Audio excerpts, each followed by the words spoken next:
열 손가락으로도 다 헤아리지 못할 많은 경관지를 38경이란 이름으로 묶어둔 이곳.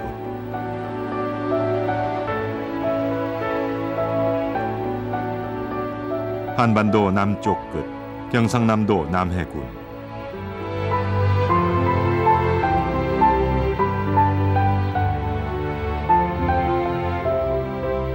쪽빛 바닷물이 일렁이는 한려해상 국립공원 가운데 우리나라 유일의 산악공원인 금산이 있다.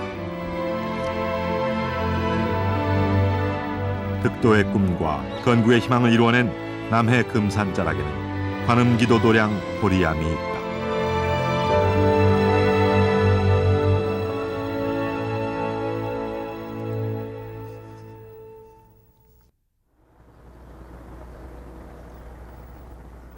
수행에 정진하며 관음기도를 지성으로 드리면 부처님의 영험함과 관음보살의 자비를 얻을 수 있다는 보리암.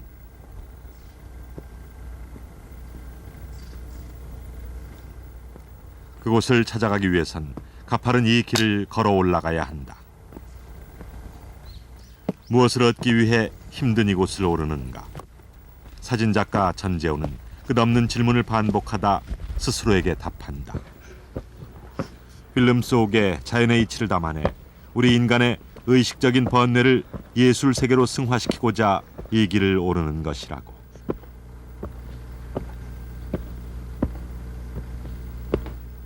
한 발짝 한 발짝 그의 발자국이 내딛고 있는 이 길은 쌍홍문으로 이어진다.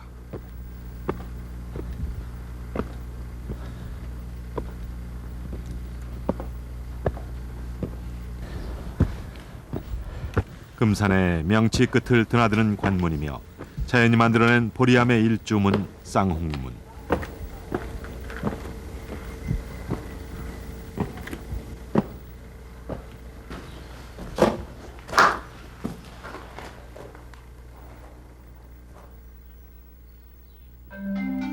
쌍홍문은 석가세존의 발자취가 서려 있는 곳이기도 하다.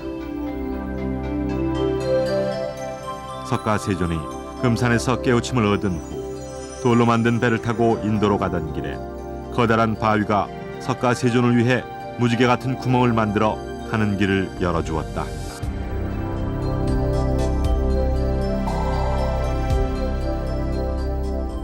석가세존은 이 길을 통해 세존도의 한가운데를 뚫고 지나셨다고 전해진다.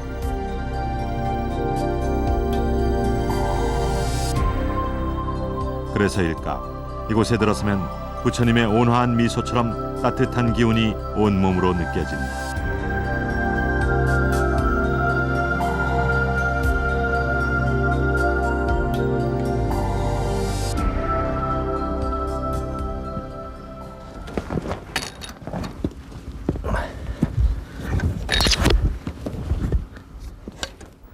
산에 오르면 모든 만물이 조그마한 티끌처럼 한없이 작아 보인다. 그래서 누구든 산에 오르면 우주 만물 속에 티끌같이 작기만 한 자신을 발견하며 스스로 겸손해진다.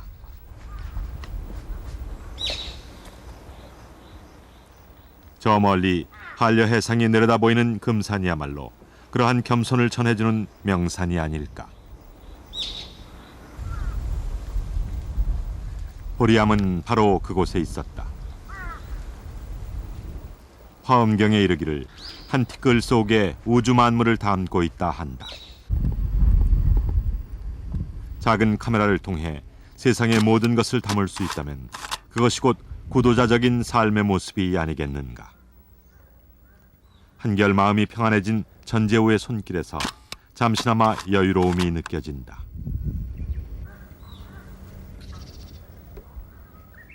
남해 벽파에 발등을 씻으면서 있는 금산의 이마에 오롯이 자리 잡고 앉아 망망한 남해 하늘 끝을 내려다보고 있는 보리암.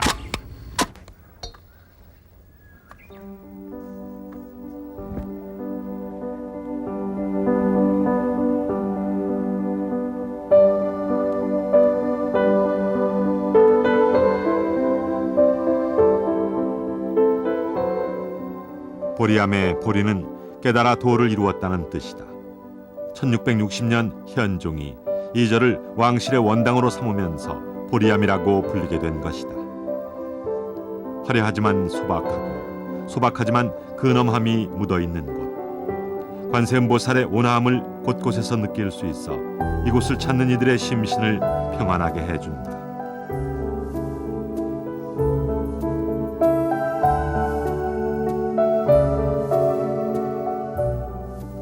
그 평안함을 주신 관세음보살께 감사와 인사를 드릴 수 있는 보리암 보광전.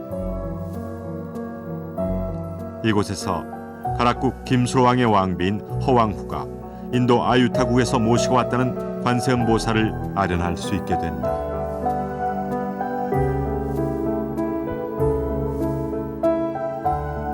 천년의 세월이 흘렀음에도 불구하고 전혀 변함이 없는 관세음보살의 조용한 미소. 관세음보살은 이곳을 찾는 모든 이들에게 한결같은 따스함을 보여주신다.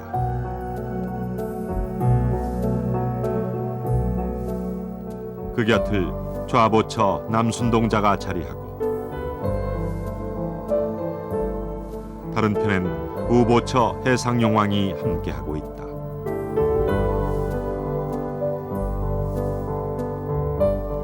삼존상이라서일까 좌우에 보필을 받으시는 관세음보살의 미소는 더욱 부드럽기만 하다.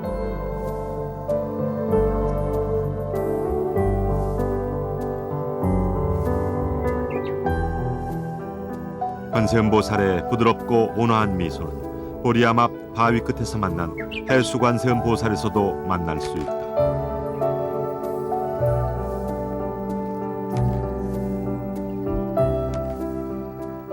중생과 세상의 소리를 널리 듣고자 선체로 맞아주시는 관세음보살.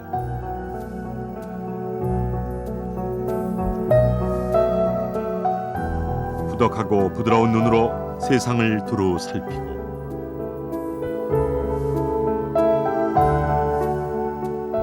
큰 귀로 중생의 목소리를 들어주시는 관세음보살.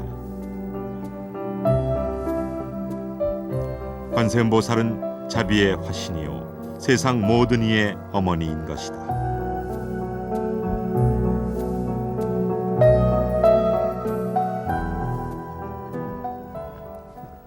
해수관은 보살상을 보필하며 천년을 하루같이 관음성지 보리암을 지켜온 3층 석탑. 3층 석탑이 이 자리에 놓이게 된 것도 멀리 가락국으로 거슬러 올라간다. 허태우가 인도에서 풍랑을 만나서 건너오지를 못할 적에 지나가던 스님께서 그러면 이 파사석을 가지고 싣고 가십시오 라고 합니다. 그래서 이제 그것을 싣고 허왕후가 오는데 그 풍랑이 갑자기 잔잔해져서 아주 무사히 이곳 남해까지 오게 된답니다. 그래서 바로 이곳에 들였다고 합니다. 영험하고 효요만 힘이 있다고 그래서 탑으로 하라고.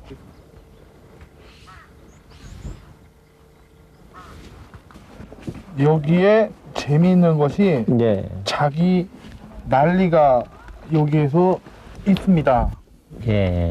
자기 난리가 있는데 자기에 상관없이 방향이 틀려진다는 얘기예요. 여기는 원래 자리에서요 통용이 안 된다는 얘기죠. 하면은 이게 이제 자기 자리를 잃고 움직입니다. 저 화살표가 북쪽이고 지금 거기는 비정상이죠. 노스. 여기가 정상. 이게 정상인데. 이건 뭐 특별한 이유라도 있습니까? 글쎄요. 옛날 우리가 알지 못하는 쪽에 부처님의 진신사리가 이 밑에 있다라는 설도 있고요. 또 풍수학으로는 여기가 용의 머리에 해당이 돼서 그 길을 이 탑으로 눌러놨기 때문에 자기 난리가 일어날 정도의 큰 기운이 용솟음 친다고 합니다.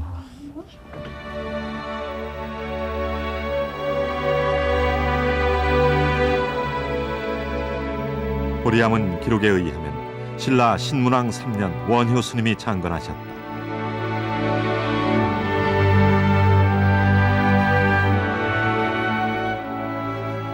살아생전 관세음보살을 친견하고자 소원했던 원효 스님. 낙선사에서 뜻을 이루지 못하고 다시 수행처로 삼은 곳이 바로 이곳 금산이다.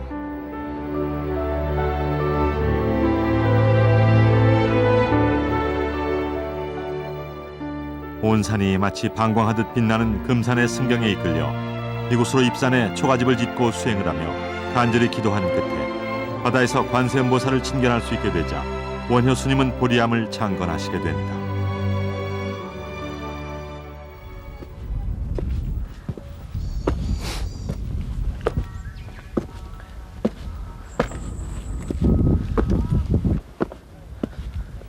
이러한 관음기도의 영험함은 원효 스님뿐 아니라 조선을 건국한 태조 이성계로도 이어진다.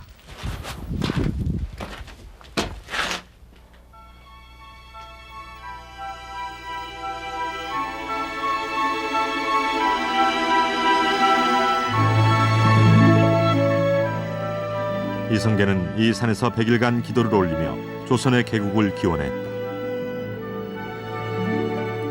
그리고 뜻한 바대로 조선이 개국되자 그 보답으로 원래 보광산으로 불리던 이곳을 온통 천년만년 변치 않는 비단으로 덮겠다고 한 데서 금산이라 명명한 것이다. 우리나라 많은 산들은 풍수지리의 형기론이나 전설을 그 이름의 배경으로 하고 있다. 그러기에 역대 임금이 산의 이름을 하사한 경우는 매우 드문 일이다.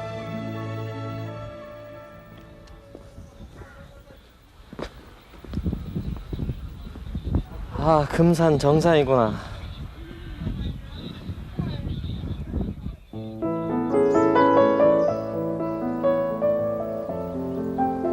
먼 옛날 외적의 침입을 알렸던 금산 봉화탑.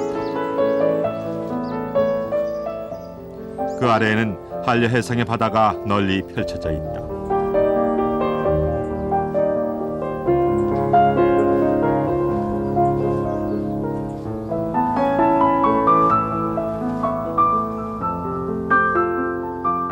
보리암에서는 어디부터 어디까지가 경내인지 구분하는 것은 어리석은 짓이다. 산은 산대로, 바다는 바다대로, 그리고 기암과 수목들은 또 그들 나름대로 불상이며 법전이니 그냥 눈길 닿는 곳 모두 경내이고 법당인 것이다.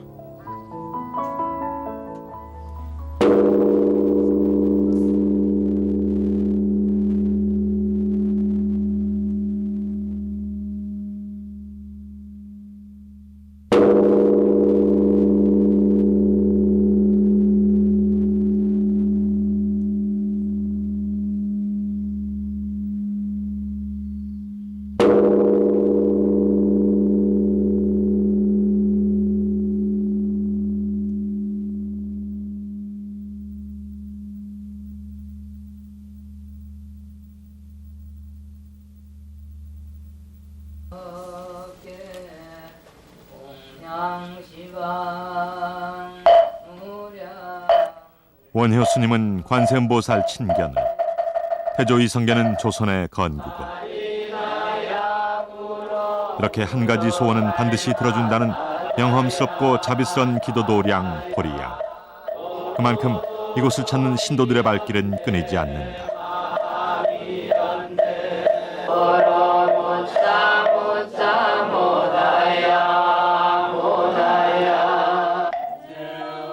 무엇을 그리도 간곡히 비는가?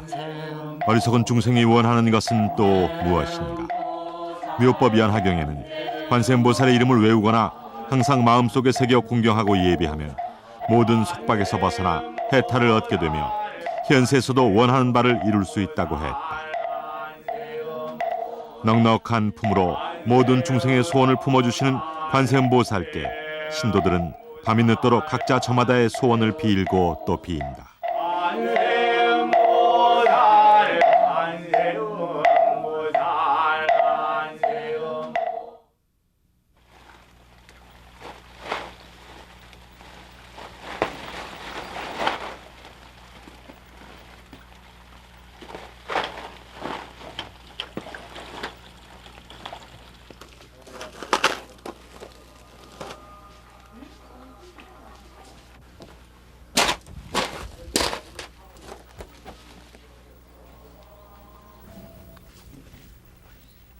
새벽 안개구름이 걷히기 전 이 아름다움을 간직하면 관세음보살을 친견할 수 있을까? 그러한 바람을 안고 카메라 셔터를 눌러본다.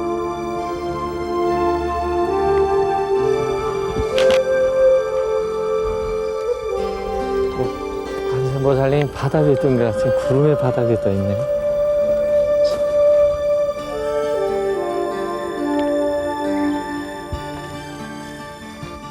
불교가 우리의 생활과 함께 해온 지 연 1600년. 불교의 수행자들은 깨달음에 이르기 위해 어려운 수행에 힘쓰지만 대부분의 중생은 번뇌에서 벗어나기 위해 부처님이나 보살의 도움을 받으려 한다.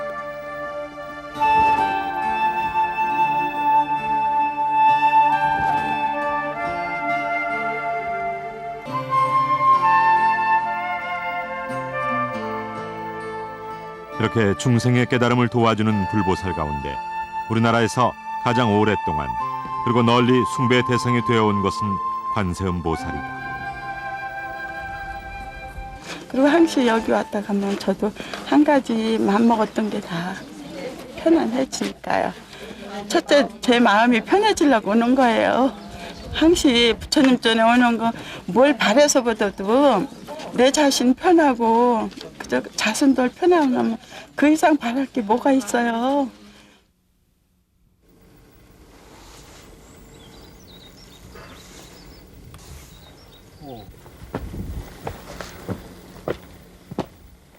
한려해상의 절경과 붉게 타오르는 일출을 만나기 위해서 다시 한번 산으로 오른다.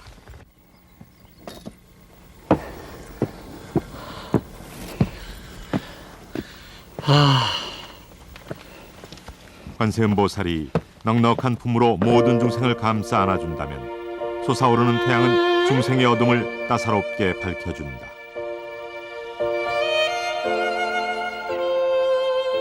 사진작가 전재우는 태양과 관세음보살님은 따로 있는 것이 아니라는 걸 새삼 깨닫는다. 만물을 이롭게 하는 것이 관세음보살이요, 중생을 밝은 길로 인도하는 것이 곧 관세음보살이다. 그런 의미에서 태양은 온 만물의 관세음보살이 된다. 관세음보살의 미소와도 같은 태양빛을 머금으며 새 아침을 준비하는 금산 보리양. 이곳에서 지성으로 관음기도를 올렸던 전재우. 그가 보고 느낀 것은 무엇이었을까?